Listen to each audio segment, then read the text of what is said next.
Hey, what's going on, guys? Welcome back to another Overwatch video. Today I'll be coming at you guys with some tips in relation to shot calling in the game, as is evident by the title. I'm not going to lie to you guys, I'm not a great shot caller or anything, but I do have some knowledge of what to do and how to do it to ultimately be successful. The structure of this video: I'm simply going to be talking over some gameplay where we'll be discussing when and how you can assert yourself as the in-game leader and shot caller. Additionally, we'll discuss some of the fundamentals of shot calling in Overwatch. This is going to be part one of a two-part series. In the second part, we'll be covering heroes and roles that are best for shot calling. So let's jump right into it.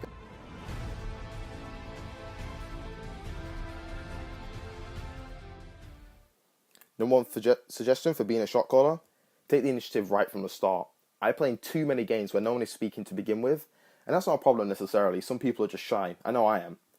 What I suggest is to speak as soon as you get into the game, as people will be more inclined to speak when they hear another friendly voice in the match. If they don't, then that's fine, but a fair amount of players will at least be in the voice chat so they can hear you.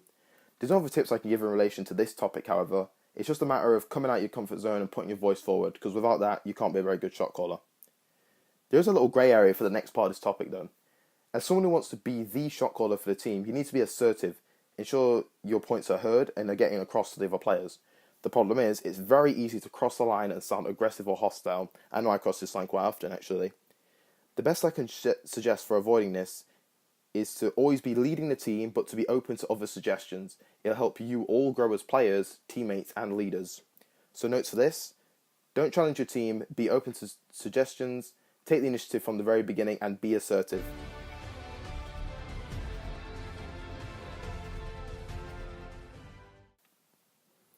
Any player can make call-outs on important abilities, but shot callers are the ones who strategize around them and take mental note of everything on the board. Almost every character in the meta currently has a high priority ability that can be played around to completely dismantle a team.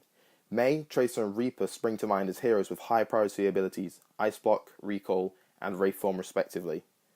So calling these out can allow the team a free kill in the midst of a fight. This isn't just useful for playing around the enemy though, as it can be used to know when to engage, retreat, stall, or regroup.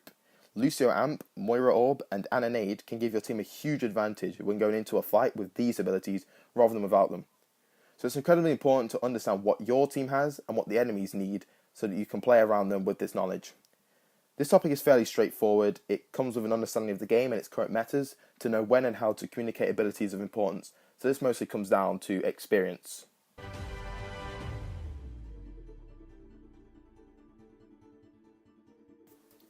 This next topic is kind of an extension of the first point, taking initiative. Only this is more about outside of the game. Now I know that might sound confusing, so let me explain. A player's understanding of the game and skill is very important to the success of a team, of course, but morale is extremely important too. Being a leader is much more than saying something and everyone doing it. When you get steamrolled on 2 CP defense, morale is low. But not all is lost. If the enemies can steamroll you, it's equally as likely you can roll them as well. The problem is morale. In between rounds or fights, there can often be a downtime where it gets awkwardly quiet. Use this time to talk, not necessarily about the previous fight, but the next one.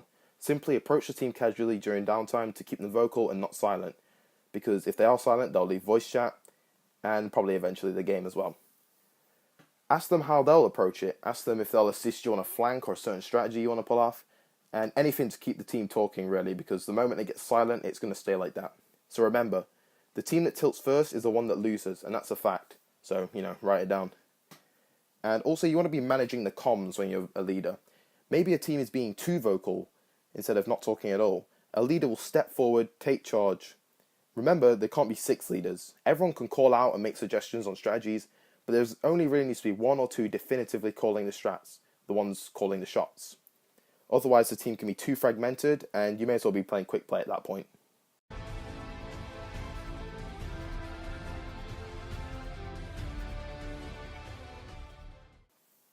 Making calls mid-fight can be difficult.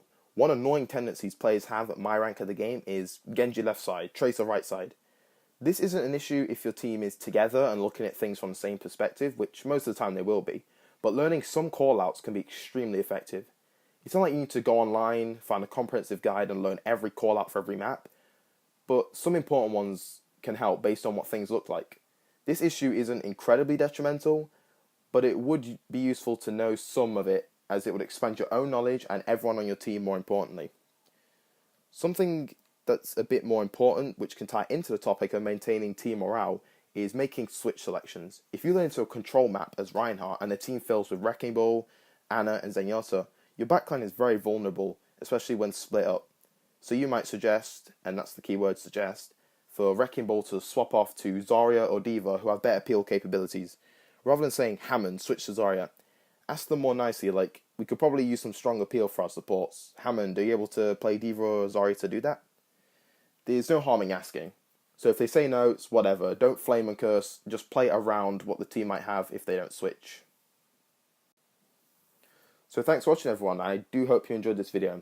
I'd advise you guys to check out the description where I have a link to my Twitch channel and a stream schedule for when I stream 2 times a week. So if you want to catch me being bad at video games and cursing my teammates live so you can humiliate me, that's how you do it.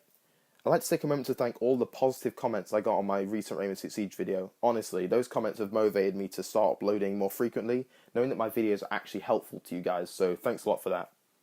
Anyway, that is all for today's video. I do hope you enjoyed, and I'll see you in the next one. Bye, guys.